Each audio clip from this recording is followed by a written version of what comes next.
नमस्कार, मैं शकील अहमद, व्याख्याता इतिहास, स्वागत करता हूं आप सभी का अपने YouTube चैनल पर जिसका नाम है शकील सर ऑनलाइन क्लासेस।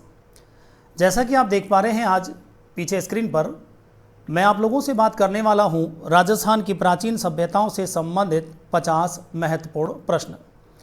देखिए, पिछली जो क्लासेस मेरी रही हैं, जिनके 5 पार्ट मैं जारी आप लोगों के लिए कर चुका हूं, उसमें मैंने आपसे बात की थी राजस्थान की प्राचीन सभ्यताओं की, ठीक है। और मैंने पहली ही क्लास में आप लोगों के सामने सारा सिलेबस क्लियर कर दिया था और सारे सिलेबस में मैंने कह दिया था कि जिस तरीके से मैंने सिलेबस में आपको टॉपिक बताए हैं उसी के अकॉर्डिंग मैं आप लोगों के सामने वीडियो उपलब्ध करवाता रहूँगा, ठीक है। तो पहला टॉपिक हमारा प्राचीन सभ्यताओं का ख़त्म हो चुका है और आज उस टॉपिक से संबंधित जो महत्वपूर्ण प्रश्न है वो मैं आप लोगों के साथ लेकर यहाँ पर मौजूद हूँ, ठीक है। इससे आपकी एक तैयारी भी होती रहेगी। देखते हैं कि आप लोग कितना तैयारी कर पा रहे हैं।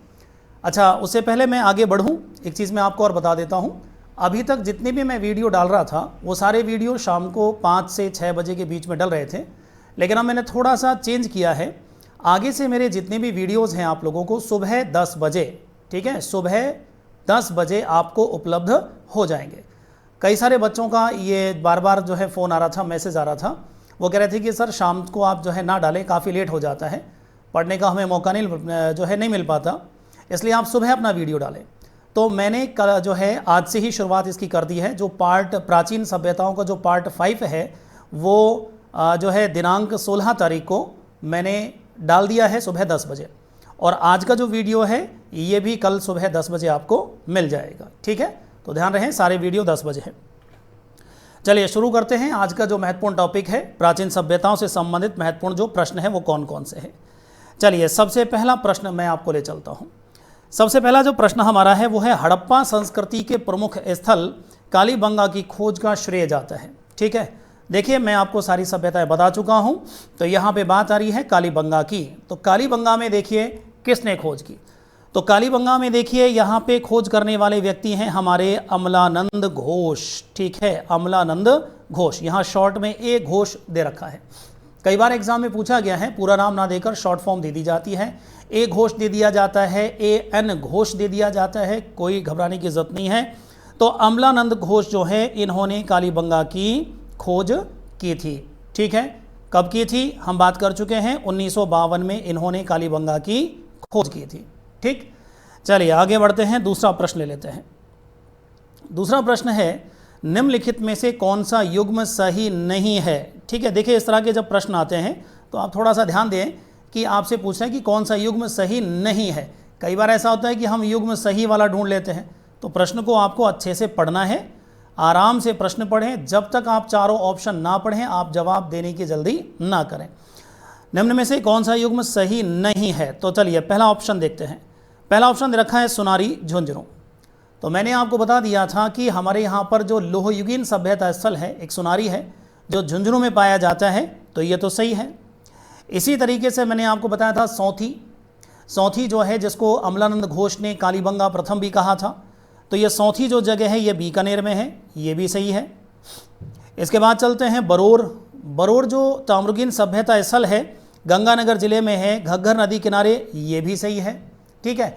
लेकिन चौथा जो ऑप्शन है आप देख सकते हैं जोधपुरा दे रखा है सीकर में, ये जो है विकल्प ये सही नहीं है, ठीक है। तो इसका आंसर तो दे होगा, ठीक है, क्योंकि आप देखें यहाँ पर जोधपुरा जो सभ्यता है वो सीकर में नहीं, वो कहाँ पाई जाती है। जोधपुरा जो स्थल है मैंने आपको बताया था जयपुर जिले में है, और जयपुर जिले में मैंने आपको नदी बताई थी साबी नदी। तो जयपुर जिले में साबी नदी के किनारे ये आपको सभ्यता स्थल, प्राचीन सभ्यता स्थल मिल जाएगा, ठीक है। चलिए अगला प्रश्न लेते हैं। ताम्रवती नगर किस पुरा स्थल का प्राचीन नाम है, ताम्रवती नगर, ठीक है। देखिए, ताम्रवती नगर कह दीजिए या धूलकोट वर्तमान में कह दीजिए, आघाटपुर भी प्राचीन नाम है। ये सारे नाम मैंने आपको बताए थे आहड़ सभ्यता के, ठीक। तो इसका मतलब ये हुआ कि ताम्रवती नगर, यहाँ पर इसका जो उत्तर होगा हमारा वो होगा आहड़ सभ्यता। आहड़ सभ्यता को प्राचीन काल में ताम्रवती नगर कहते थे, आघाटपुर कहते थे, क्योंकि आघाट नाम से वहाँ दुर्ग है, किला है, उसकी वजह से 10वीं-11वीं शताब्दी में ये किला यहाँ मौजूद था। तो आजकल स्थानीय लोग इसको धूलकोट के नाम से जानते हैं। ये सारे प्रश्न आते हैं, तो तो ताम्रवती नगर आप कहेंगे आहड़ सभ्यता के लिए। ठीक, चलिए अगला प्रश्न जो है हमारा लेते हैं एक और। निम्नलिखित में से कौन सी वस्तु आहड़ सभ्यता स्थलों से संबंधित नहीं है? आहड़ सभ्यता की बात हो रही है, तो आहड़ सभ्यता में पहला ऑप्शन इसने दिया है तांबा। देखिए तांबा तो मिलेगा, ये कह रहा है कि संबंधित नहीं है, यानी 4 ऑप्शन में कौन सी वो चीज़ है जो आहड़ सभ्यता से संबंध जिसका नहीं है, तो तांबा नंबर 1 तांबे का तो है, क्योंकि आहड़ सभ्यता क्या है? आहड़ सभ्यता ताम्रकीन सभ्यता है, तो इसका मतलब यहाँ पे तांबा तो मिलेगा। ठीक है, तांबे के तो बहुत सारे बड़े पैमाने पे औजार हथियार मिले हैं हमको यहाँ पर। इसके बाद बात आती है बड़े मृदभांड, ये भी सही है। याद करिए मैंने आपको ये टॉपिक जब पढ़ाया था आहड़ सभ्यता का, तो मैंने कुछ चित्र आपको दिखाए थे आहड़ संग्रहालय के, जिसमें बड़े बड़े मिट्टी के जो है आपको मृदभांड मैंने दिखाए थे। तो यहाँ सामान्य बोलचाल में उनको बड़े मृदभांड वाली सभ्यता भी कह देते हैं आहड़ सभ्यता को। ठीक है, तो बड़े मृदभांड तो यहाँ की बहुत बड़ी विशेषता है। मैंने आपसे कहा था कि बड़े मृदभांड का प्रयोग ये लोग बाग क्या करते हैं? अनाज को भरने में, जिसको स्थानीय लोग बाग गोरे या कोट कहते हैं, और इसी वजह से आहड़ सभ्यता को गोरे या कोट की सभ्यता भी कह देते हैं। ठीक है, गोरे या कोट की सभ्यता भी कह देते हैं। तो ये चीज़ मैंने आपको बताई थी, तो ये तो है यहाँ पर। इसके बाद तीसरा ऑप्शन देखिए यहाँ पे रंगाई छपाई उद्योग, पहले मैं ले लेता हूँ। तो देखिए रंगाई छपाई उद्योग की बात मैंने आपसे की थी, ये भी आहड़ सभ्यता से संबंधित है। आहड़ सभ्यता में मैंने आपको बताया था कि यहाँ पे हमको छपाई के जो ठप्पे होते हैं ये प्राप्त हुए हैं आहड़ सभ्यता से। इसे साफ तौर पे पता चलता है कि आहड़ सभ्यता के लोग रंगाई छपाई उद्योग से परिचित थे। ठीक है, अब बात आती है यहाँ से ऑप्शन, ये इसका उत्तर है चित्रित धूसर मृदभांड। याद करिए मैंने आपको वैदिक काल पढ़ाया, वैदिक काल के अंदर मैंने आपसे कहा था कि वैदिक काल का जो शुरुआती हिस्सा है वो कहलाता है ऋग्वेद काल, और जो बाद का समय है वैदिक काल का उसे बोलते हैं उत्तर वैदिक काल। और मैंने आपसे कहा था उत्तर वैदिक काल की सबसे महत्वपूर्ण जो विशेषता है वह है लोहे के प्रयोग के साथ चित्रित धूसर मृदभांडों का प्रयोग। इसका मतलब यह हुआ कि चित्रित धूसर मृदभांड जो है ये इसका जो संबंध है वो किस संस्कृति से है? वह है उत्तर वैदिक कालीन संस्कृति से, उत्तर वैदिक कालीन संस्कृति से। ठीक है, यानी इस चित्रित धूसर मृदभांड का संबंध आहड़ सभ्यता से नहीं है। ठीक है, चलिए अगला प्रश्न एक और। सौथी सभ्यता को निम्न में से किस इतिहासकार ने कालीबंगा प्रथम कहा था? तो देखिए इसका जवाब है अमलानंद घोष। मैंने आपको बताया था कि अमलानंद घोष ये वही व्यक्ति हैं जिन्होंने 1952 में तो कालीबंगा की खोज की और 1953 में इन्होंने सौथी की खोज की थी। ठीक है, 1953 में इन्होंने सौथी की खोज की थी। इस तरीके से देखिए यहाँ पर ये हैं अमलानंद घोष, सौथी की खोज करते हैं। अब होता यह है कि सौथी से हमें कुछ मृदभांड मिलते हैं और ये मृदभांड प्राक हड़प्पा काल के हैं। ठीक है, अगर हम कालीबंगा में चलें तो कालीबंगा मैंने आपको दुर्ग और नगर बताया था। कालीबंगा में जो दुर्ग है हमारा उससे प्राक हड़प्पा कालीन आपको मृदभांड मिलते हैं, और उन मृदभांडों को अगर हम सौथी से मिले हुए मृदभांडों से तुलना करते हैं तो दोनों में बहुत ज़्यादा समानता है। तो इस आधार पर अमलानंद घोष ने सौथी को कहा था कालीबंगा प्रथम। इनका यह मानना है कि संभवतया कालीबंगा के लोग पहले यहाँ बसे और यहाँ से जाकर फिर उन्होंने कालीबंगा को बसाया था, ऐसा अमलानंद घोष का मानना है। इस आधार पर इन्होंने इसको कालीबंगा प्रथम कहा है। ठीक है, चलिए अगला प्रश्न लेते हैं एक और। अगला प्रश्न है a survey work of ancient sites along the lost Saraswati river. ये किसका कार्य है? ठीक है, इस जो है कार्य को किसने किया था, किसने ये पूरा का पूरा यहाँ पर जो है एक तरीके से कह सकता हूँ रिसर्च वाला काम किया? तो इसका जवाब होता है ऑरेल स्टाइन। बहुत बड़े इतिहासकार हैं, भारतीय इतिहास में इनका काफ़ी जिक्र आता है। ठीक है, वैदिक काल में। तो ऑरेल स्टाइन जो हैं इन्होंने ये पुस्तक लिखी थी। देखिए ये क्या कहते हैं, सर्वे वर्क ऑफ एंशियंट साइट, यानी एक सर्वे ये काम करते हैं, एक सर्वे करते हैं, एक रिसर्च करते हैं एंशियंट साइट यानी भारतीय के जो प्राचीन सभ्यता स्थल है वहाँ पर along the lost Saraswati river, यानी जो हमारी सरस्वती नदी जो विलुप्त हो चुकी है उसके किनारे किनारे जो प्राचीन सभ्यता स्थल थे उनकी खोज और छानबीन इन्होंने की थी, और सारा जो रिसर्च पेपर है उन्होंने इस नाम से अपना प्रकाशित किया था। ये प्रश्न हमारे एग्जाम में पूछा भी गया है सीधा सीधा पूछा गया है इस प्रश्न को, a survey work of ancient sites along the lost Saraswati river, यह कार्य किसका है? तो आपका जवाब होगा ऑरेल स्टाइन। इसके बाद देखें तो अगला एक प्रश्न और ले लेते हैं।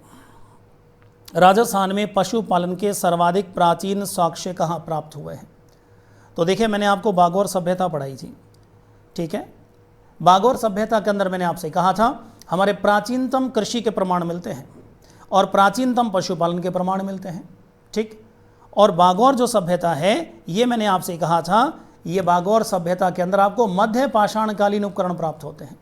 अगर आप कालीबंगा की बात करें, आहड़ की बात करें, गणेश्वर की बात करें, ठीक, तो ये तो बाद का समय आया है।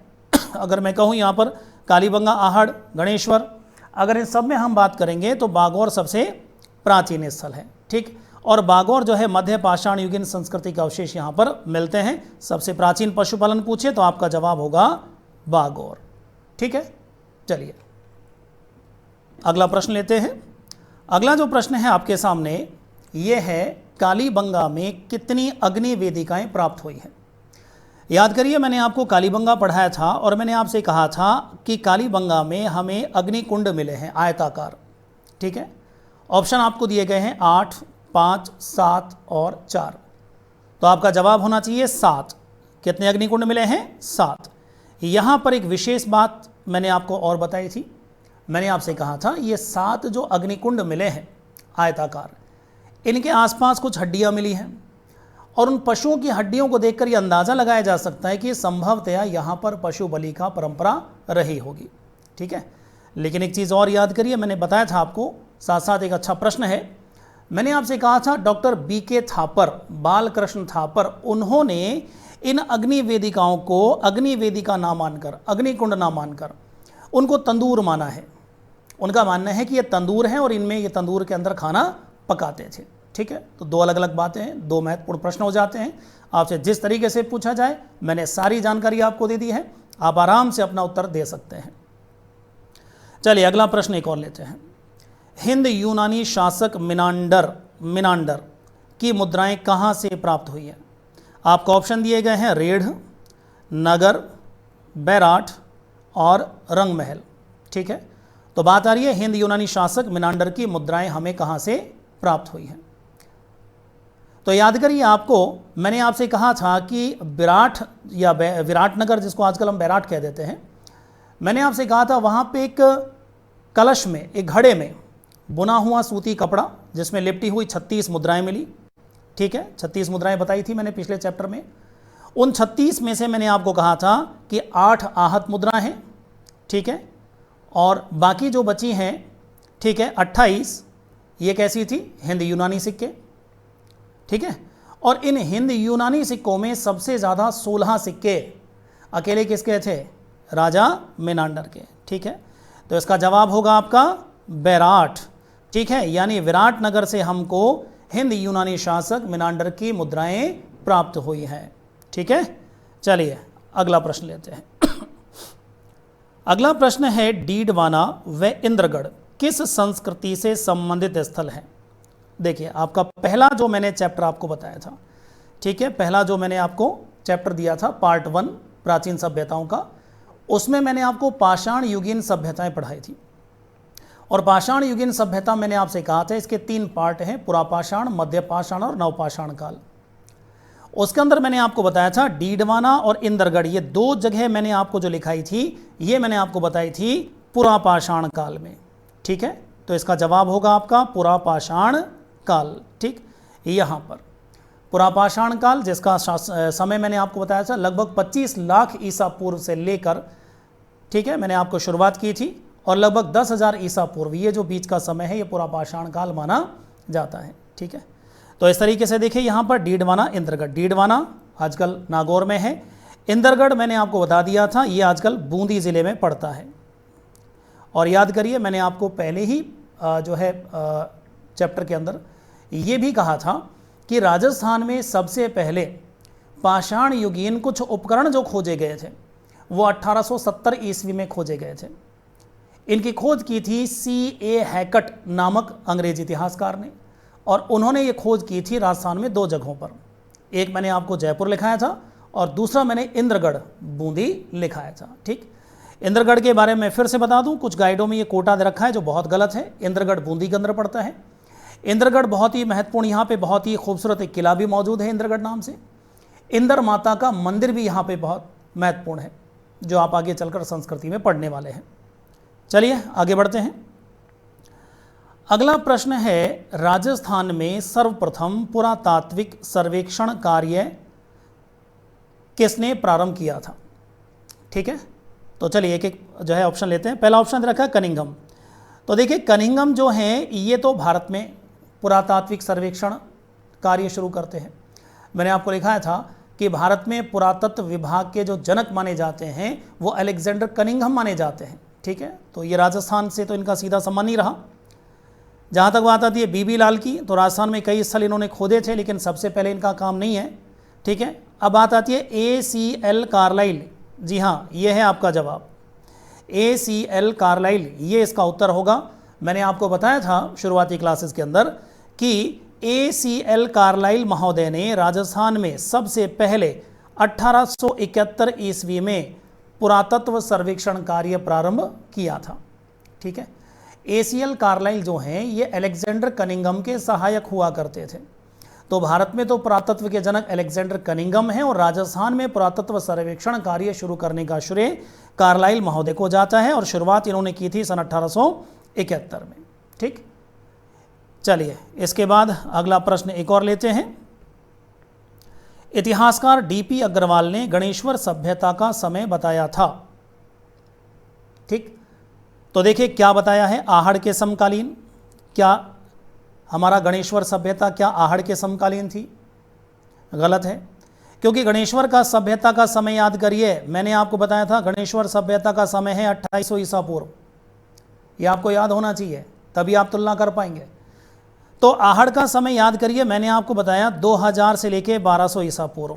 ठीक है, तो क्या गणेश्वर आहड़ के समकालीन हुई? नहीं है ना। चलिए इसके बाद बात करते हैं हड़प्पा पश्चात, हड़प्पा के बाद का। देखिए मोटे तौर पे हड़प्पा के बाद का जो समय है, ठीक है, वैसे हड़प्पा काल माना जाता है 2500 से 1750 ईसा पूर्व। ठीक है, तो क्या इसके बाद का है? आप देखिए खुद 2800 ईसा पूर्व, तो बाद का तो नहीं है, उससे पहले का ही है। तो इस तरीके से फिर कह रहा है कालीबंगा के समकालीन।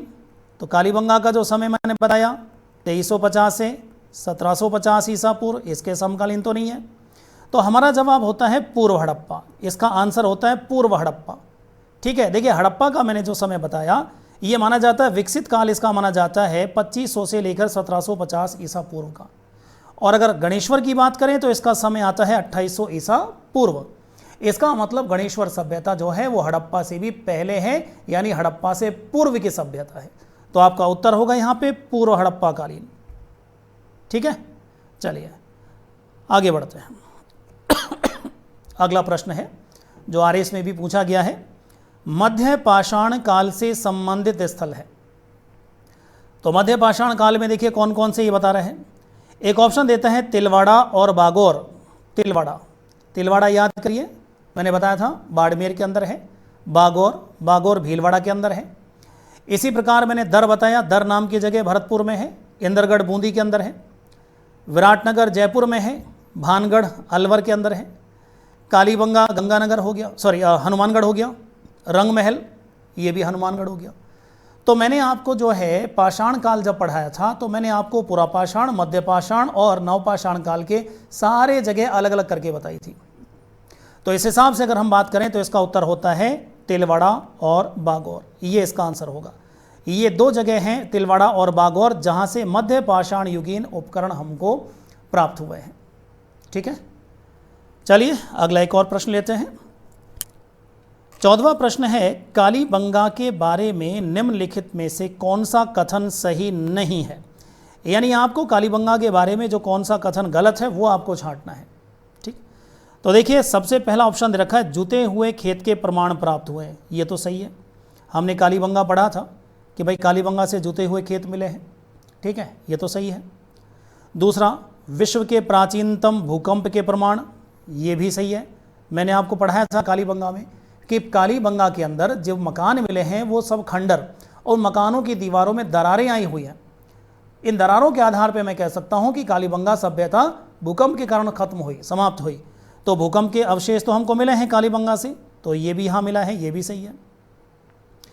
अगला एक ऑप्शन है नाली और स्नानागार कच्ची ईंटों से निर्मित, ये गलत है देखिए, ठीक है, ये गलत है। कैसे है?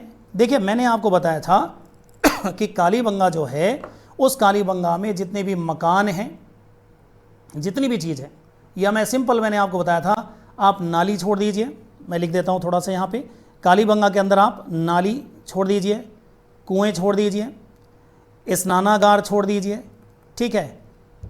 अब इनके अलावा आप जहाँ भी जाएंगे आपको सब जगह कच्ची ईंट मिलेगी, ये पक्की ईंटों से निर्मित है। तो नाली और कुएं तो क्या है, स्नानागार पक्की ईंटों से निर्मित है, और बाकी तमाम जगह सब कच्ची ईंट आपको मिलती है। और यहाँ पे क्या लिखा है, नाली स्नानागार कच्ची ईंट, जो कि गलत है, जबकि नाली और स्नानागार तो किससे हैं, कच्ची नहीं पक्की ईंटों से निर्मित मिले हैं। इसका मतलब ये वाला जो कथन हमारा गलत है। चौथा ऑप्शन एक और देख लेते हैं, स्वास्तिक का चिन्ह, ये तो मिला है, ठीक है, कालीबंगा से हमें स्वास्तिक का चिन्ह मिला है। सॉरी, याद करिए मैंने आपको बताया था राजस्थान की प्राचीन सभ्यताओं में दो जगह ऐसी हैं, एक तो कालीबंगा हो गया और एक विराटनगर सभ्यता। ये दो जगह ऐसी हैं जहां से हमें स्वास्तिक का चिन्ह मिलता है, इसके अलावा कोई जगह हमारे पास मौजूद नहीं है जहां से स्वास्तिक मिला हो। हाँ, भारतीय इतिहास में जब हम बात करते हैं, सिंधु घाटी सभ्यता की बात करते हैं, ठीक है, तो हमें हड़प्पा से मिलता है स्वास्तिक का चिन्ह। लेकिन राजस्थान की जब मैं बात करता हूं तो कालीबंगा, विराटनगर, दो प्राचीन सभ्यताओं से स्वास्तिक का चिन्ह प्राप्त होता है। ठीक, चलिए, तो इस तरीके से इस प्रश्न का जो उत्तर होगा वो से ये होगा। ये कथन यहाँ पर हमसे पूछा था कौन सा कथन सही नहीं है, तो ये से कथन सही नहीं है। अगला प्रश्न लेते हैं एक और।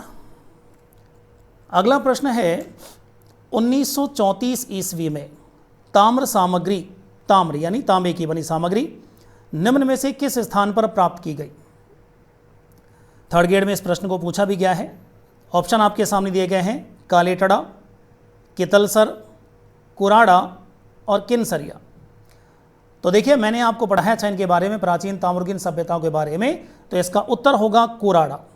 1934 ईस्वी में पुरातत्व सर्वेक्षण विभाग ने यहाँ पर कुराड़ा के अंदर ताम्रगिन सभ्यता की खोज की थी, और कुराड़ा आजकल पड़ता है नागौर जिले के अंदर। मैंने आपको नागौर जिले में कुराड़ा और बखाला दो प्राचीन ताम्रगिन सभ्यता के स्थल पढ़ाए थे, ठीक है। तो 1934 में ताम्रगिन जो है सामग्री आपको मिलती है इन चार ऑप्शन के आधार पर देखें तो कुराड़ा में मिलती है। चलिए अगला प्रश्न एक और बहुत ही महत्वपूर्ण है। पिछली बार इस प्रश्न को कॉलेज लेक्चर वाले एग्जाम में पूछा गया था कि वह प्राचीन नगर जिसका वर्णन हमें पतंजलि के महाभाष्य में भी और महाभारत में दोनों में मिलता हो, ठीक है। कई बार क्या होता है जब इसका उत्तर देते हैं लोग बाग तो कई बार विराटनगर पे जाते हैं लोग बाग, तो ध्यान रहे मैंने आपको बताया था विराटनगर का उल्लेख महाभारत में मिल जाता है, लेकिन ये प्रश्न क्या है, प्रश्न को पढ़िए अच्छे से। ये कह रहा है कि पतंजलि के महाभाष्य में भी और महाभारत में दोनों में कौन से नगर का उल्लेख मिलता है, तो ये मैंने आपको पढ़ा दिया है। इसका जवाब होगा मध्यमिका नगरी, ठीक है। इसका जवाब होगा आपका मध्यमिका नगरी, ये इसका उत्तर होगा मध्यमिका नगरी। तो कारकोट नगर ये तो टोंक में पड़ता है, इसका कोई उल्लेख यहाँ नहीं मिलता। रेड का भी महाभारत में कोई उल्लेख नहीं और पतंजलि के महाभाष्य में उल्लेख नहीं। विराटनगर का महाभारत में तो उल्लेख है लेकिन पतंजलि के महाभाष्य में कोई इसका उल्लेख नहीं मिलता। तो हमारा जो उत्तर होगा इसका प्रश्न का वो होगा मध्यमिका नगरी, जो कि प्राचीन शिवी जनपद की राजधानी भी थी, ठीक है। चलिए अगला चलते हैं। अगला प्रश्न एक और आता है। अगला प्रश्न है कालीबंगा सभ्यता में जुते हुए खेतों में हल्के निशानों के बीच की दूरी। याद करिए, देखिए मैंने आपको कहा था कि कालीबंगा में जुते हुए खेत के हमको प्रमाण मिलते हैं, ठीक है। और जुते हुए खेत के प्रमाण जो मिलते हैं वो ग्रिड पैटर्न, जाल पद्धति पर आधारित मिलते हैं। इसके लिए मैंने एक चित्र आपको दिखाया था और उस चित्र को मैं फिर से आप लोगों के सामने रख देता हूं ताकि आसानी से आप इस चीज़ को समझ सकें, ठीक है। पहले प्रश्न को वापस पढ़ देता हूं, क्या कह रहा है ये। कालीबंगा सभ्यता में जो जुता हुआ खेत मिला है उसमें हल्के जो निशान है, हल्की जो हराइयों के जो निशान हैं उनके बीच की दूरी ये पूछ रहा है, ठीक है। तो ये दूरी पूछ रहा है कि उसके बीच की दूरी कितनी थी। चलिए मैं आपको ये वापस चित्र दिखा देता हूँ, आप इस चित्र को गौर से देखिए। देखिए कालीबंगा से जो हमें खेत मिला है इसमें आप गौर से देखें तो ये जो आपको हराई के निशान नज़र आ रहे हैं इसको देखिए ज़रा, यहाँ पर ये हराई के निशान उत्तर से दक्षिण की ओर है, ठीक है, ये है उत्तर से दक्षिण की ओर, ये आपके उत्तर से दक्षिण की ओर, ठीक। और इस तरीके से ये जो आपको लाइन नज़र आ रही हैं ये आपको मिलती हैं पूर्व से पश्चिम की ओर, ठीक है, ये मिलती हैं पूर्व से पश्चिम की ओर। इस तरीके से अगर हम देखें यहाँ पर तो एक तो उत्तर से दक्षिण की हराई मिल रही है ये वाली, ठीक है, और एक मिल रही है आपको पूर्व से पश्चिम की ओर। तो सवाल मेरा यह है इस प्रश्न में कि इनके बीच की दूरी क्या है। तो देखिए ये जो उत्तर से दक्षिण की जो है लाइन, ये उत्तर से दक्षिण की ओर जो हराई है ये वाली, ठीक है, जो काफ़ी बीच की दूरी ज़्यादा है, इनके बीच की दूरी जो है ये तो मिलती है आपको 1 मीटर 10 सेंटीमीटर, ठीक है, 1 मीटर। चलिए मैं उसको थोड़ा ठीक कर देता हूँ।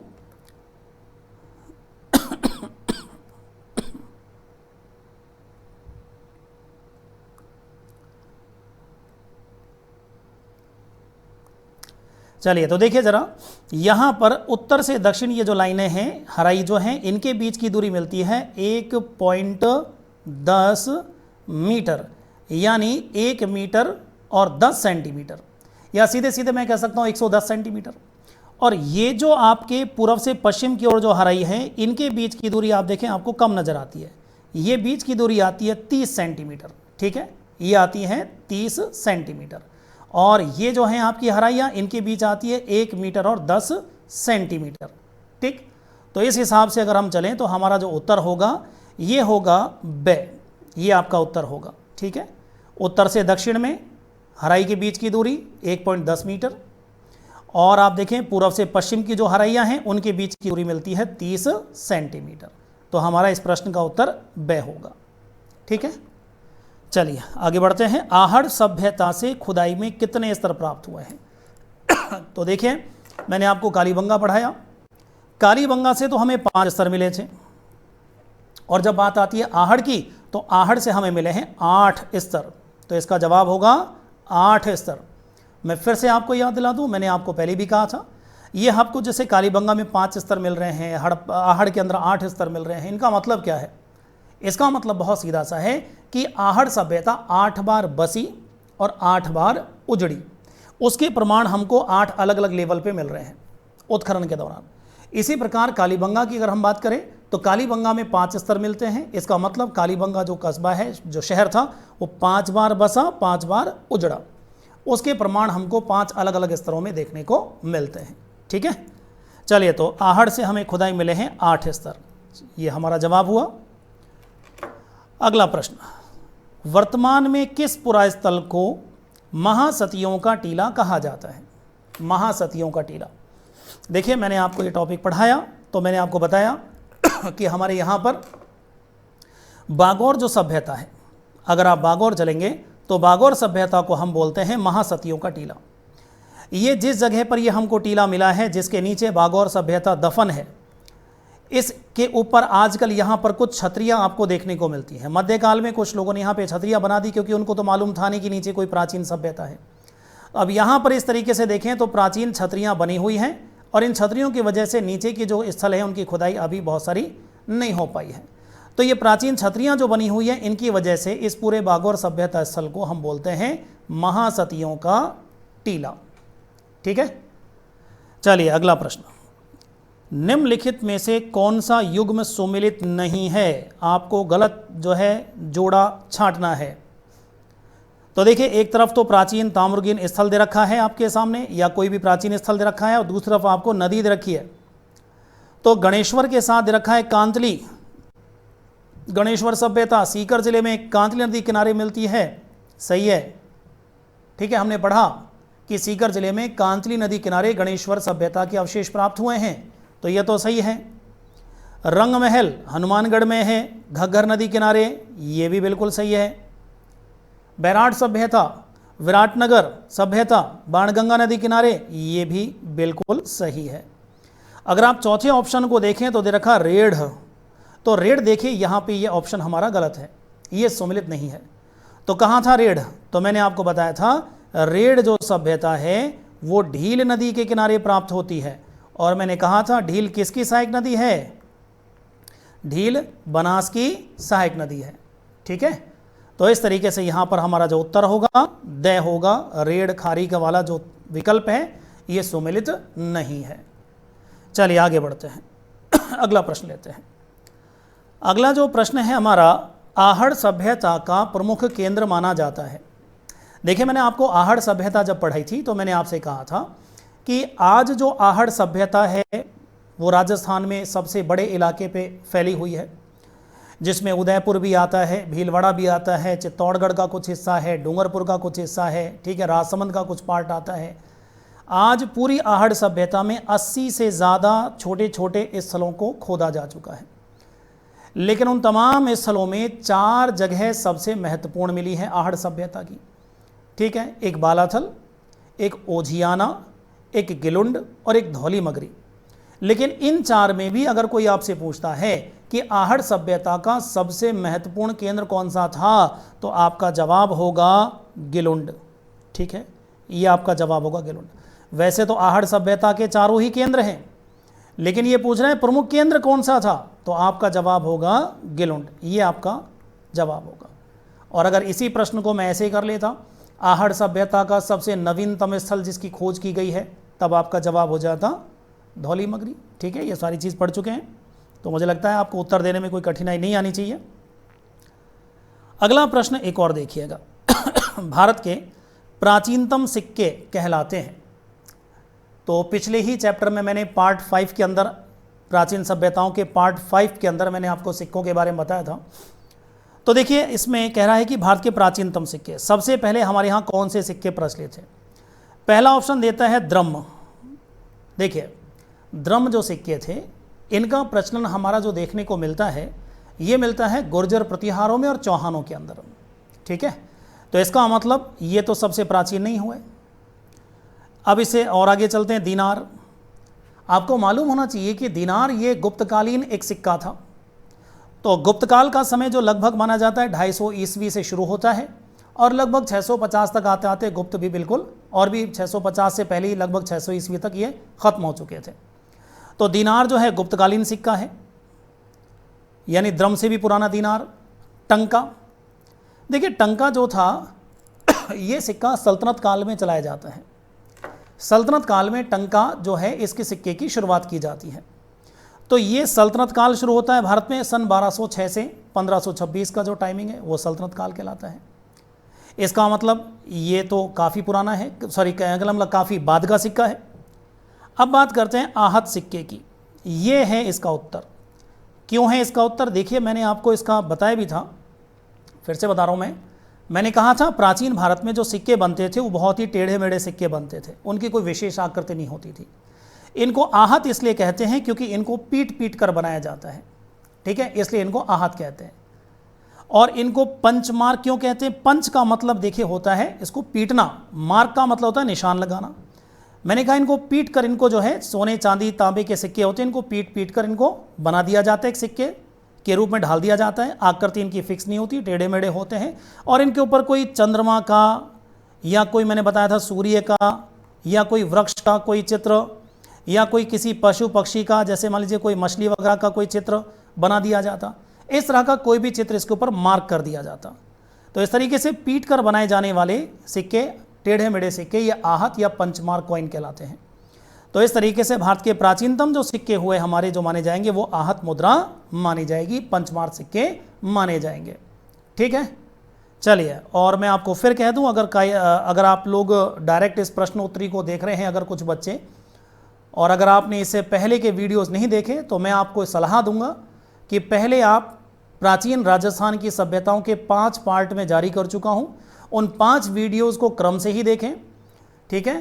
पहले पार्ट 1, फिर पार्ट 2, पार्ट 3, पार्ट 4, पार्ट 5, उनको देखने के बाद फिर आप प्रश्न उत्तरी करेंगे तो आपको लाभ मिलेगा। मैंने आपको पहले ही लेक्चर में समझा दिया था, अगर आप उल्टा सीधा इतिहास में चलेंगे तो आपको कुछ भी समझ नहीं आएगा।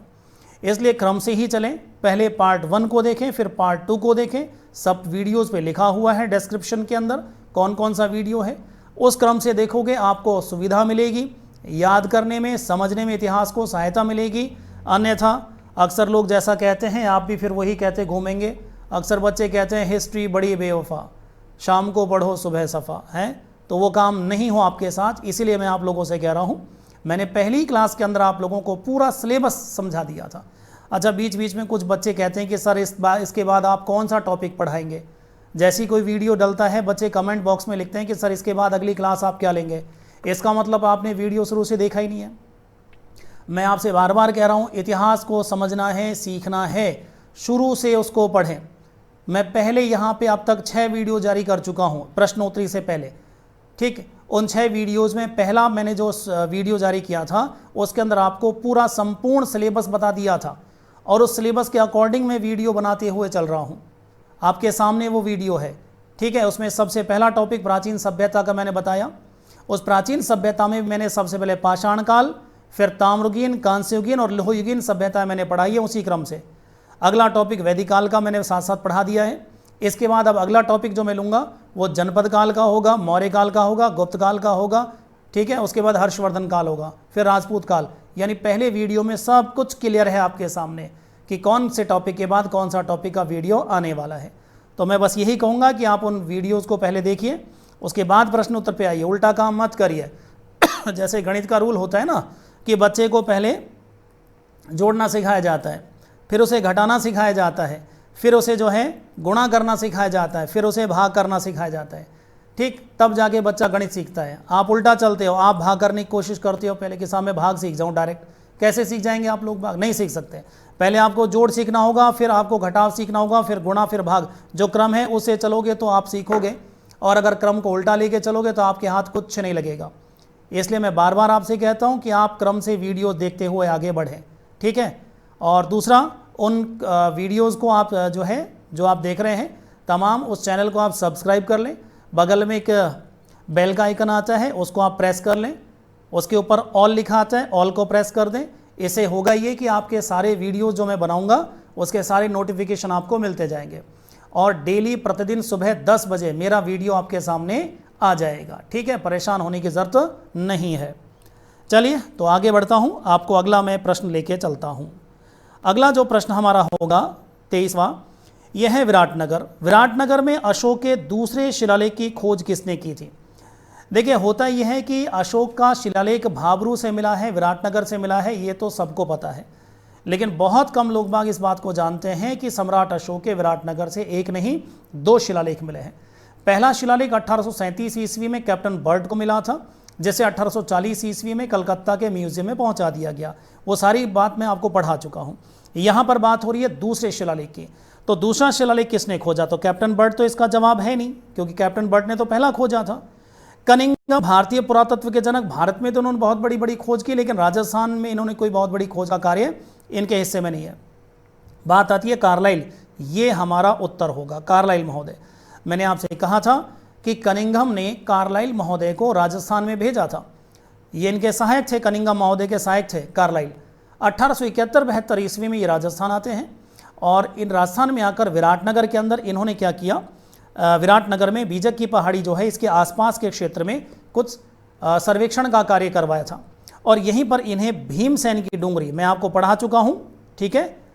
भीमसेन की डूंगरी के ऊपर इन्हें अशोक का एक और शिलालेख यहाँ पर सन 1871-72 ईस्वी में प्राप्त हो गया, और ये शिलालेख आज भी इसी भीमसेन की डूंगरी पर मौजूद है। सॉरी।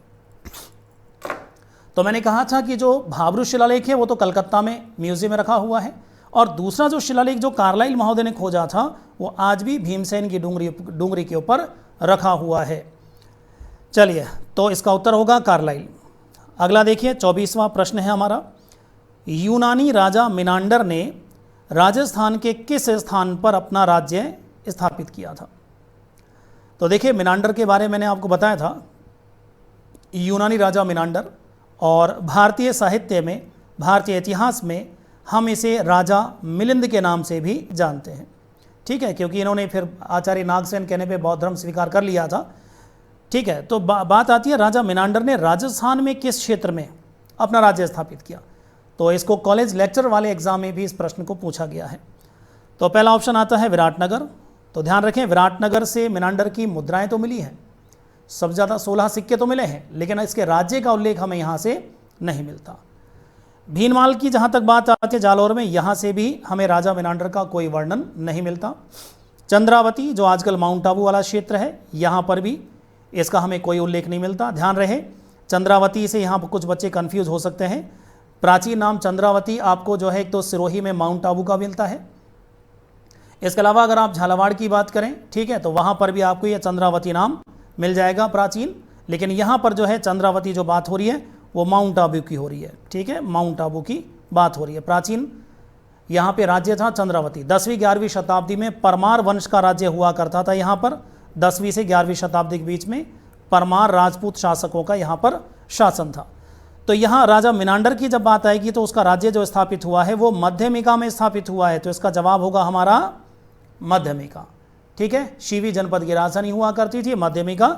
यहाँ इसके राज्य का उल्लेख हमको मिलता है, ठीक।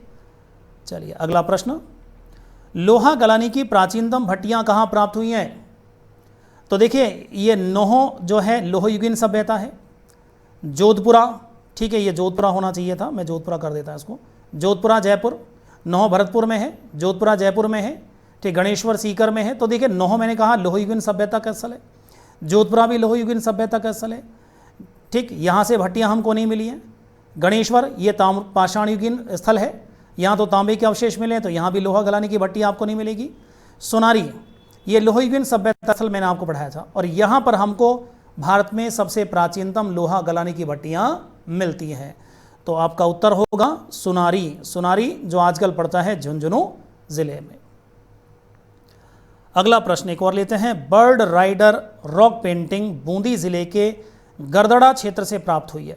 यह स्थल किस नदी के किनारे स्थित है?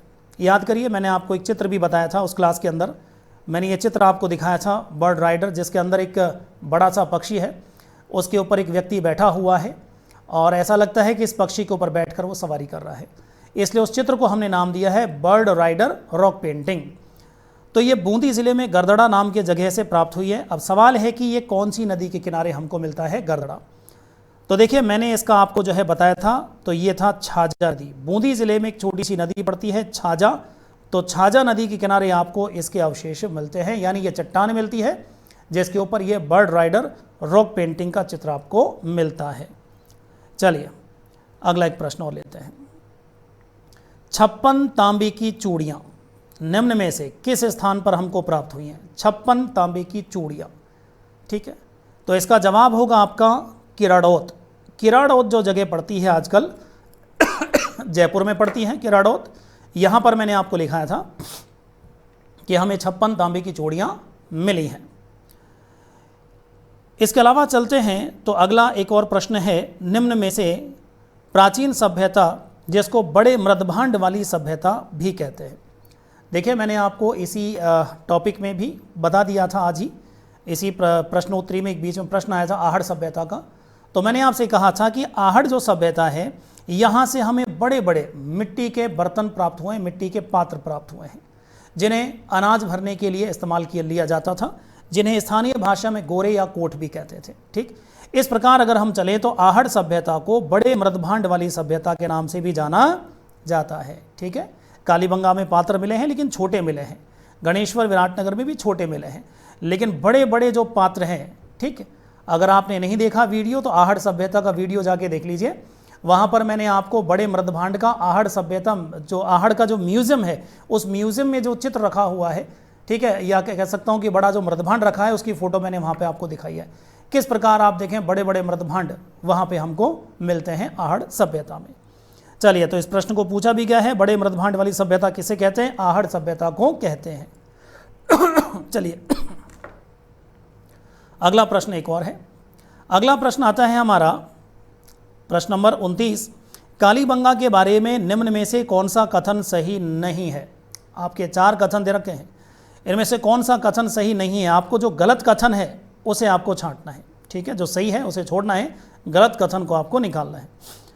पहला इसमें रखा है कालीबंगा से उत्खनन में 5 स्तर प्राप्त हुए। मैं आपको बता चुका हूँ इस लेसन के अंदर भी 5 स्तर प्राप्त हुए, ये बात तो बिल्कुल सही है, मिला है।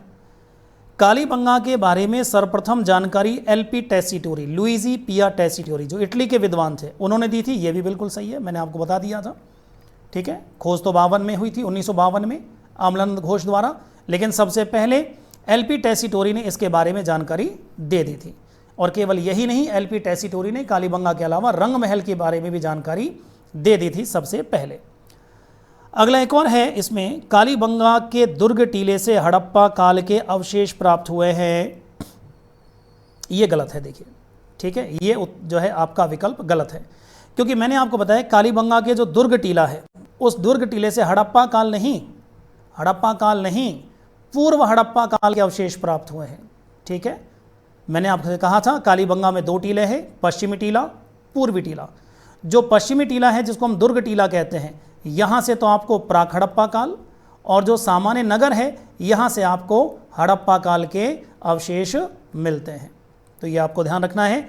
तो ये हमारा इसका उत्तर हो जाएगा से। चौथा ऑप्शन देख लेते हैं, अलंकृत ईंटों के प्रमाण, बिल्कुल ये भी सही है। हमें कालीबंगा से मैंने कहा था कि जो फर्श है वहाँ फर्श में अलंकृत ईंटों का इस्तेमाल किया गया है। ठीक है, तो आपके 3 ऑप्शन ये कथन तो सही हैं, लेकिन जो ऑप्शन है आपका विकल्प है ये गलत है। और इस हिसाब से ये कह रहा है प्रश्न हमारा कौन सा कथन सही नहीं है, तो उत्तर होगा हमारा से। चलिए अगला प्रश्न, रंगमहल सभ्यता के बारे में सर्वप्रथम जानकारी देने वाले विद्वान कौन थे? ठीक है, जहाँ तक बात आती है भंडारकर महोदय की, तो इनका उल्लेख यहाँ नहीं मिलता है रंगमहल के बारे में, ना दशरथ शर्मा का, ना कनिंगम का। हमारा जवाब होता है एलपी टेसीटोरी। अभी मैंने पिछले प्रश्न में भी आपको बताया, हमारे राजस्थान के अंदर कालीबंगा और रंगमहल ये दोनों हनुमानगढ़ जिले में हैं, दोनों घग्गर नदी किनारे हैं। एलपी टेसीटोरी ने सबसे पहले यहाँ पर कालीबंगा में, रंगमहल में कुछ टेराकोटा की जो मोहर हैं उनकी खोज की थी। जब तक इन चीज़ों के बारे में सर जॉन मार्शल को बताते, उससे पहले इनकी 1919 में मृत्यु हो गई। तो ये राज इनके साथ ही दफन हो गया, जिसका उल्लेख हमें बहुत बाद में मिलता है। तब हमें पता चलता है कि एलपी टेसीटोरी को यहाँ पे कुछ प्रमाण मिल गए थे। खैर, तो आप देखें यहाँ पर चाहे कालीबंगा हो चाहे रंगमहल हो, दोनों के बारे में सबसे पहले जानकारी देने वाले व्यक्ति हैं एलपी टेसीटोरी। खोज उनकी बहुत बाद में होती है, लेकिन जानकारी ये सबसे पहले दे चुके थे। अगला प्रश्न एक और लेते हैं, निम्न में से किस इतिहासकार ने कालीबंगा को सिंधु साम्राज्य की तीसरी राजधानी कहा है? हमारे सेकंड ग्रेड में इस प्रश्न को पूछा भी गया है। ठीक है, ऑप्शन आपके सामने है, गोपीनाथ शर्मा, गौरीशंकर ओझा, दशरथ शर्मा और दयाराम साहनी। इसमें आपका जो उत्तर होगा ये होगा दशरथ शर्मा। हमारे चूरू जिले के बड़े इतिहासकार हैं। तो चूरू जिले के बड़े इतिहासकार दशरथ शर्मा कहते हैं कि हड़प्पा और मोहनजोदड़ो जैसा इनका नगर विन्यास है, कुछ उसी तरह का बिल्कुल नगर विन्यास हमको कालीबंगा का भी देखने को मिलता है। इस आधार पर यह कहते हैं कि हड़प्पा मोहनजोदड़ो के बाद कालीबंगा सिंधु साम्राज्य की तीसरी राजधानी थी। वैसे इसके अलावा मैं आपको एक जानकारी और दे दूं, हमारे एक अंग्रेज इतिहासकार और हैं जिनका नाम आता है स्टुअर्ट पिगट। चलिए मैं थोड़ा बताता हूँ। एक और है हमारे यहाँ पे अंग्रेज इतिहासकार जिनका नाम आता है स्टुअर्ट पिगट। तो पिगट महोदय जो हैं, इन्होंने क्या किया, इन्होंने बताया है कि हड़प्पा और मोहनजोदड़ो सिंधु साम्राज्य की जुड़वां राजधानी है। ठीक है, तो स्टुअर्ट पिगट क्या कहता है, सिंधु साम्राज्य की जुड़वां राजधानी है हड़प्पा मोहनजोदड़ो। लेकिन तीसरी राजधानी कौन बता रहा है, ये बता रहे हैं हमारे दशरथ शर्मा। ठीक है ना। चलिए अगला प्रश्न, दोहरी रक्षा प्राचीर के प्रमाण प्राप्त हुए हैं, कहाँ से मिले हैं? ऑप्शन आपको दे रखा है, आहड़, बैराठ, कालीबंगा, गणेश्वर। तो आपका उत्तर होगा कालीबंगा। याद करिए मैंने आपसे कहा था कालीबंगा में हमको एक पश्चिमी टीला मिलता है और एक आपको पूर्वी टीला मिलता है। दोनों अलग अलग रक्षा प्राचीर से, ठीक है, परकोटे से घिरे हुए हैं। और इसका चित्र भी मैंने आपको, जो भारतीय पुरातत्व विभाग द्वारा जो जारी किया गया जो प्लान है, लेआउट था कालीबंगा का, वो भी मैंने आपको कालीबंगा वाले जो पार्ट 1 है उसके अंदर मैंने आपको दिखा दिया था। ठीक है, अगर आपको अच्छे से समझना है इस चीज़ को तो आप पार्ट 1 में एंशियंट राजस्थान के अंदर, राजस्थान की प्राचीन सभ्यताओं के पार्ट 1 में जाकर उस चित्र को देखकर आसानी के साथ इस चीज़ को अच्छे से समझ पाएंगे। तो दोहरी रक्षा प्राचीर हमको मिलती है कालीबंगा से, जिसमें दुर्ग और नगर दोनों अलग अलग रक्षा प्राचीरों से घिरे हुए हैं। अगला प्रश्न है, राजस्थान में बौद्ध संस्कृति और मौर्यकालीन संस्कृति का अवशेष प्राप्त हुए हैं। यानी एक ही जगह आपको बतानी है जहाँ पे बौद्ध संस्कृति भी आपको मिले और मौर्यकालीन संस्कृति भी मिले। ऑप्शन आपको दे रखा है, नागदा जो आजकल उदयपुर में है, ओसियाँ जो आजकल जोधपुर में है, जोधपुरा सभ्यता जो हमको जयपुर में देखने को मिलती है, बैराठ विराटनगर ये भी जयपुर में है। तो आपका इसका जवाब होगा हमारा बैराठ विराटनगर। विराटनगर सभ्यता अगर आप चलेंगे तो विराटनगर से हमको बौद्ध संस्कृति के अवशेष मिलते हैं, जिसके अंदर मैंने आपको बताया था कि हमें महात्मा बुद्ध की अस्थियों के अवशेष मिले हैं, हीनयान संप्रदाय के अवशेष मिले हैं, बहुत बड़े पैमाने पर बौद्ध स्तूप, बौद्ध चैत्य, बौद्ध विहारों के अवशेष मिले हैं, ठीक है। और मौर्य काल में जहाँ तक बात करें तो सम्राट अशोक का एक हमें यहाँ खुदाई में गोल बौद्ध मठ भी, बौद्ध स्तूप भी मिला है खुदाई के अंदर, ठीक है। सम्राट अशोक का शिलालेख मिला है जो मौर्य काल से उसका संबंध बताते हैं, ठीक है। तो बौद्ध संस्कृति और मौर्य दोनों संस्कृति के उल्लेख आपको बैराठ में मिलते हैं। मैं आगे आपको पढ़ाऊंगा, मैं थोड़ा सा एक चीज़ और आपको बता देता हूँ। फिलहाल एक और प्रश्न आ जाता है राजस्थान में, केवल अगर बौद्ध की बात करें कि राजस्थान में बौद्ध संस्कृति का अवशेष कहाँ कहाँ से प्राप्त होते हैं, एक अलग से मैं प्रश्न आपको समझाने के लिए बता देता हूँ। यहाँ पर आगे मैं आपसे चर्चा भी करूँगा। तो देखिए, केवल आपको बौद्ध बताना है कि राजस्थान में बौद्ध संस्कृति का अवशेष हमको कहाँ कहाँ मिलते हैं। तो एक तो आपने विराटनगर पढ़ ही लिया, ठीक है, एक उत्तर तो आपका हो गया विराटनगर। दूसरी जगह कौन सी हो सकती है, तो दूसरी जगह होगी झालावाड़, ठीक है, दूसरी जगह होगी झालावाड़। अगर आप झालावाड़ जिले में चलते हैं तो झालावाड़ में डग क्षेत्र में अगर आप जाए तो डग क्षेत्र में आपको कोलवी की गुफाएं देखने को मिल जाएंगी, कोलवी हथियागोर की गुफाएं, जहां पर हमें बौद्ध गुफाओं के प्रमाण प्राप्त होते हैं। तो राजस्थान में बौद्ध धर्म के प्राचीनतम प्रमाण दो ही जगह पे मिलते हैं, विराटनगर, जयपुर और झालावाड़ के डग क्षेत्र में, ठीक। चलिए अगला प्रश्न एक और लेते हैं। अगला प्रश्न है आहड़ सभ्यता के बारे में कौन सा कथन सही नहीं है। कौन सा कथन सही नहीं है, यानी गलत कथन आपको छांटना है। पहला ऑप्शन है आहड़ ग्रामीण संस्कृति थी, बिल्कुल सही, ठीक है। आहड़ से कैसी संस्कृति मिलती है, ग्रामीण संस्कृति का अवशेष मिलते हैं, बिल्कुल सही है। आहड़ से उत्खनन में यूनानी देवता अपोलो का सिक्का प्राप्त हुआ है, बिल्कुल सही है, ठीक है। यूनानी देवता अपोलो मैंने बताए थे, उनका सिक्का मिला है। अगला ऑप्शन है आहड़ से चांदी के आभूषण प्राप्त हुए हैं, ये गलत है कथन, क्योंकि मैंने आपसे कहा था आहड़ सभ्यता के जो लोग थे वो चांदी से अपरिचित थे, चांदी को नहीं जानते थे। हमें कैसे मालूम हुआ कि वो चांदी को जानते कि नहीं जानते। देखिए, इस तरह के जितने भी प्रश्न आते हैं, इन प्रश्नों के जवाब इतिहासकार इस प्रकार देते हैं। मान लीजिए आप किसी स्थल की खुदाई कर रहे हैं, उत्खनन कर रहे हैं, उत्खनन में आपको जितनी भी वस्तुएं मिलती हैं, जैसे मान लीजिए सोने की कोई चीज़ मिल गई, चांदी की कोई चीज़ मिल गई, तांबे की मिल गई, तो इसका मतलब हम समझ सकते हैं कि वो सोने चांदी तांबे को जानते थे, ठीक है। तो ऐसे ही मान लीजिए कोई जानवर का चित्र आपको मिल रहा है, ठीक है, जैसे मान लीजिए आपको हाथी का चित्र मिल गया मोहर के ऊपर, इसका मतलब हाथी से परिचित है। अगर मान लीजिए आपको बैल का मिल गया है तो इसका मतलब बैल से परिचित है। चलिए मैं एक छोटी सी बात आपको बता देता हूँ। सिंधु घाटी सभ्यता में हमें बैल का चित्र तो बहुत मिलता है मोहर के ऊपर, ठीक है, लेकिन गाय का चित्र हमें कहीं नहीं मिलता। तो क्या मैं ये कह सकता हूँ कि वो लोग गाय से परिचित नहीं थे? सीधी सी बात है, गलत बात है ना। अरे भाई, जब बैल है तो सीधी सी बात है, जब बैल का हमें मिल रहा है चित्र तो गाय तो अपने आप ही हो रही होगी। ये बात सही है कि गाय का चित्र हमें कहीं देखने को नहीं मिलता, लेकिन बैल का तो है ना, तो प्रजाति का अगर चित्र है इसका मतलब गाय तो रही होगी। लेकिन हम सिंधु सभ्यता के बारे में एक विवाद जरूर है इतिहासकारों में घोड़े को लेकर। घोड़े को लेकर अगर हम देखें तो उसके हमें जो है ज़्यादा चित्र कहीं नहीं मिलते, चित्र कहीं नहीं मिले। जहाँ तक बात अस्थियों की है तो सुरकोटड़ा गुजरात में उसके अवशेष मिलते हैं। तो ज़्यादातर इतिहासकारों का ये मानना है कि सिंधु सभ्यता के लोग घोड़े से परिचित नहीं थे। हालांकि आजकल देखें तो कुछ नवीन शोध ऐसे भी हैं, जैसे हमारे रोमिला थापर हैं इतिहासकार, उन्होंने ये प्रमाणित किया है कि वो लोग घोड़े से परिचित थे, ठीक। लेकिन जनरली अगर सवाल आता है सिंधु घाटी सभ्यता के बारे में कि ये लोग घोड़े से परिचित थे या नहीं, तो अभी भी आपको जवाब ये देना होगा घोड़े से परिचित नहीं थे। हाँ, अवशेष अगर घोड़े के किसी जगह से अगर मिले हैं, जैसे घोड़े के दांत पूछे जाते हैं, घोड़े की अस्थियाँ पूछी जाती हैं, तो वो जगह आपसे पूछी जाए तो आप जवाब दे सकते हैं। चलिए एक और जो है चौथा ऑप्शन में देख लेता हूँ। एक भवन में 6 चूल्हे, बिल्कुल सही। आहड़ के अंदर मैंने आपको बताया था एक भवन में 6 चूल्हे आपको मिले हैं। संभवतः ये सामूहिक भोज का एक रिवाज यहाँ रहा होगा, संयुक्त परिवार प्रणाली यहाँ रही होगी, इसका प्रमाण मिलता है। तो इसका जो उत्तर होगा ये होगा हमारा से, ठीक है। चलिए अगला प्रश्न। प्राचीन ताम्र पाषाण कालीन बालाथल सभ्यता की खोज किसने की थी? ऑप्शन आपको दे रखा है डॉक्टर हन्नारिड, ठीक है। एक ऑप्शन आपको दे रखा है वीरेंद्रनाथ मिश्र, एक ऑप्शन आपको दिया है रतन चंद्र अग्रवाल, और एक ऑप्शन आपको दिया है बीबी लाल। तो आपसे पूछ रहा है बालाथल के बारे में, बालाथल की खोज, बिल्कुल। तो इसका जवाब होगा बे, ठीक है, डॉक्टर वीरेंद्रनाथ मिश्र, इन्होंने बालाथल की खोज की थी। ठीक है, चलिए अगला देखते हैं। एक और प्रश्न है, किस पुरातात्विक स्थल से उत्खनन में प्राप्त मृद भांडों में विदेशी प्रभाव युक्त रोमन एम्फोरा की प्राप्ति विशेष रूप से उल्लेखनीय है?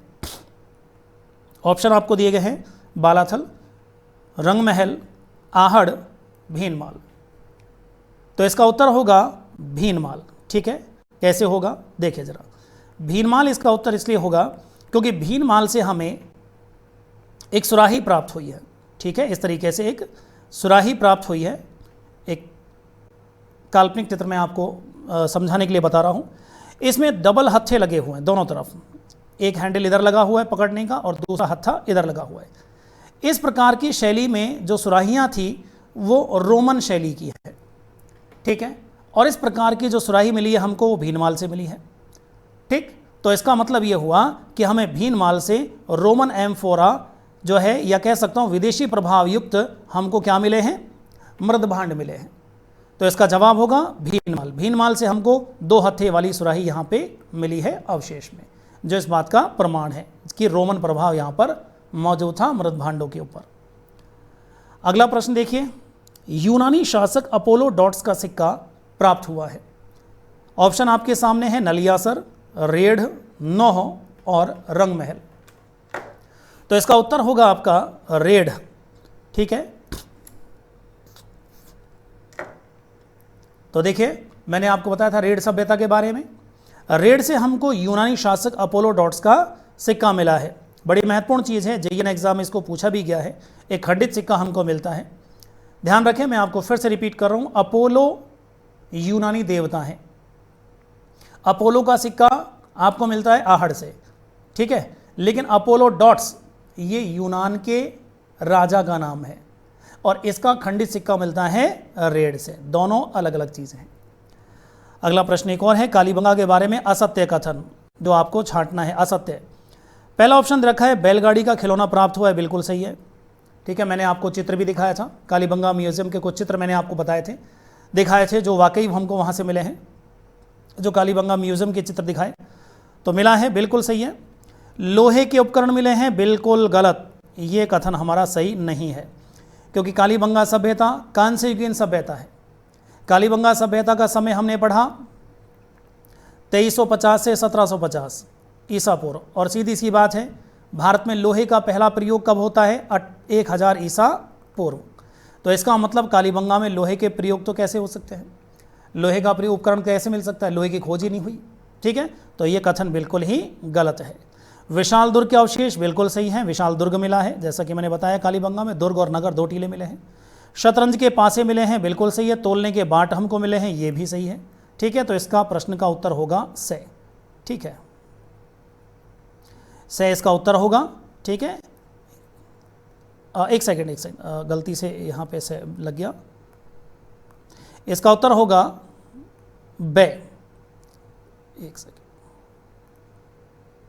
देखिए इसका उत्तर होगा बे, लोहे का उपकरण। ठीक है, क्योंकि कालीबंगा कांस्ययुगीन सभ्यता थी, लोहे की उस वक्त तक खोज भी नहीं हुई थी। अगला एक और प्रश्न लेते हैं। इतिहासकार दयाराम साहनी के अनुसार किस शासक ने बैराठ सभ्यता का विध्वंस किया? मैंने आपको विराटनगर सभ्यता पढ़ाई थी। ठीक है, विराटनगर सभ्यता पार्ट 4 प्राचीन सभ्यताओं के इतिहास में, पार्ट 4 में आपको ये मिल जाएगा पूरा डिटेल इसका। तो मैंने आपको बताया था कि एक तो दयाराम साहनी, और दयाराम साहनी के अलावा अगर चीनी यात्री हेनसांग की बात करें तो चीनी यात्री हेनसांग ये भी इस बात की को प्रमाणित करता है। 2 लोग हैं जो इस बात को प्रमाणित करते हैं कि यहाँ पर बैराठ सभ्यता में विध्वंस भारी मचाया था हूण राजा मिहिरकुल ने, हूण वंश के राजा मिहिरकुल ने। ठीक है, देखिए बैराठ के अंदर बौद्ध संस्कृति का अवशेष मिले हैं। सम्राट हर्षवर्धन वो तो खुद ही बौद्ध थे। समुद्रगुप्त, इनका इससे कोई लेना देना था नहीं। रुद्रदामन शक शासक है, बहुत प्राचीन, इनका भी कोई मतलब नहीं। लगभग 510 से लेकर लगभग 515 ईस्वी के बीच में ये ऐतिहासिक समय माना जाता है। हालांकि फिक्स समय आपको किसी किताब में नहीं मिलता, अंदाजन जो है ये माना जाता है 510 से 515 ईस्वी के आसपास। हूण राजा मिहिरकुल ने विराटनगर पर हमला किया। हूण राजा मिहिरकुल शैव मत को मानता है। तो इन्होंने क्या किया, बैराठ पे हमला करके जितने भी बौद्ध अवशेष यहाँ से मिले उन तमाम को यहाँ पे खंडर में तब्दील कर दिया, पूरे बैराठ को कहते हैं तहस नहस कर दिया। ठीक, तो यहाँ हमला हुआ था मिहिरकुल का। चलिए अगला प्रश्न एक और है, निम्नलिखित पुरातात्विक स्थलों में से कौन सा सुमिलित नहीं है, वो हमें छांटना है। ईसवाल उदयपुर बिल्कुल सही है, ईसवाल उदयपुर में है। कोल माहौली सवाई माधोपुर ये भी सही है। मलहा धौलपुर ये गलत है, क्योंकि मलहा मैंने आपको लिखाया था भरतपुर के अंदर। मैंने आपसे कहा था मलहा जो क्षेत्र है ये गांव है एक, और ये बिल्कुल भरतपुर ज़िले के अंदर केवलादेव घना पक्षी राष्ट्रीय उद्यान के बिल्कुल पास में है, नेशनल हाईवे नंबर 11। ठीक है, आगरा से बीकानेर बिल्कुल उसके पास में ये गांव मौजूद है। तो ये हमारा ऑप्शन गलत है, मलहा धौलपुर। करणपुरा हनुमानगढ़ ये बिल्कुल सही है। ठीक है, तो इसका जो प्रश्न का उत्तर होगा स होगा, मलहा धौलपुर। ठीक, अगला एक और लेते हैं प्रश्न। 1837 ईस्वी में कैप्टन बर्ड द्वारा सम्राट अशोक के भाबरू शिलालेख की खोज की गई थी, वह शिलालेख स्थित था कौन सी पहाड़ी पर स्थित था? ऑप्शन है बीजक की पहाड़ी, भीमसेन की डूंगरी, गणेश गिरी और महादेव की पहाड़ी। आपका प्रश्न का उत्तर होगा बीजक की पहाड़ी। यहाँ पर मिले हैं इसके अवशेष हमको।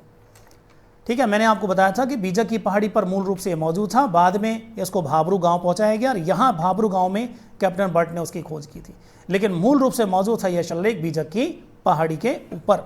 ठीक है, और दूसरा शिलालेख मैंने कहा जो भीमसेन की डूंगरी पर आज भी मौजूद है, जिसकी खोज 1871-72 ईस्वी में कार्लाइल ने की थी। अगला प्रश्न एक और देखते हैं, निम्नलिखित में से कौन सा युग में सुमिलित नहीं है? कौन सा सुमिलित नहीं है? आहड़, आहड़ की खोज अक्षय कीर्ति व्यास बिल्कुल सही है। दूसरा ऑप्शन है बैराठ दयाराम साहनी, ये भी सही है। भीनमाल की खोज रतन चंद्र अग्रवाल, ये भी सही है। बागौर केदारनाथपुरी ये गलत है। ठीक है, बागौर केदारनाथपुरी ये बिल्कुल गलत है। ठीक है, तो इस तरीके से आप देखें यहाँ पर जो उत्तर होगा हमारा दय होगा। ठीक, चलिए अगला एक और प्रश्न है, राजस्थान में आदि मानव काल के शैल चित्र कहाँ से प्राप्त हुए हैं? ऑप्शन रखे हैं कालीबंगा, बैराठ, बालाथल, कुराड़ा। तो याद करिए मैंने आपको बताया था आदि मानव काल के जो हमें चित्र मिलते हैं, ठीक, वो मिलते हैं बैराठ से। पुरा पाषाण कालीन शैलाश्रय बैराठ से मिलते हैं। ठीक, इसका उल्लेख मैं आपसे कर चुका हूँ। इसके अलावा चलें अगला प्रश्न है, राजस्थान में निम्न में से किस पुरास्थल को वर्तमान में धूलकोट कहा जाता है? ऑप्शन रखा है आहड़, पीलीबंगा, नगरी, बागौर। तो इसका उत्तर होगा आपका आहड़। ठीक है, आहड़ इसको वर्तमान में लोग बाग धूलकोट के नाम से जानते हैं। चलिए अगला प्रश्न एक और है, राजस्थान की किस प्राचीन सभ्यता में सर्वाधिक सौंदर्य सामग्री प्राप्त हुई है? और आपके सामने उत्तर जो है ऑप्शन दे रखे हैं बरोर, कालीबंगा, आहड़ और गणेश्वर। तो इसका उत्तर होगा कालीबंगा। मैं आपको कालीबंगा पढ़ा चुका हूँ। कालीबंगा मैंने आपसे कहा था जैसे कांसे का दर्पण मिलता है, ठीक है, काजल लगाने की जो है डिब्बियाँ मिलती हैं, सुरमा लगाने की तांबी की सलाइयाँ मिलती हैं। इसके अलावा मन के बहुत बड़े पैमाने पे हार हमको मिले हैं, सजावटी सामग्री मिलती है। ठीक, तो मैंने आपको एक लाइन लिखाई थी कालीबंगा में, राजस्थान में सबसे ज़्यादा सौंदर्य प्रसाधन सामग्री कालीबंगा से प्राप्त हुई है।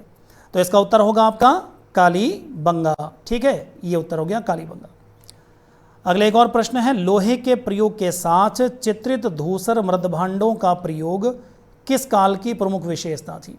ठीक है, ऑप्शन रखा है पाषाण काल, ताम्रगीन काल, ऋग्वेद काल, उत्तर वैदिक काल। तो इसका उत्तर होगा आपका उत्तर वैदिक काल, ये इसका उत्तर होगा।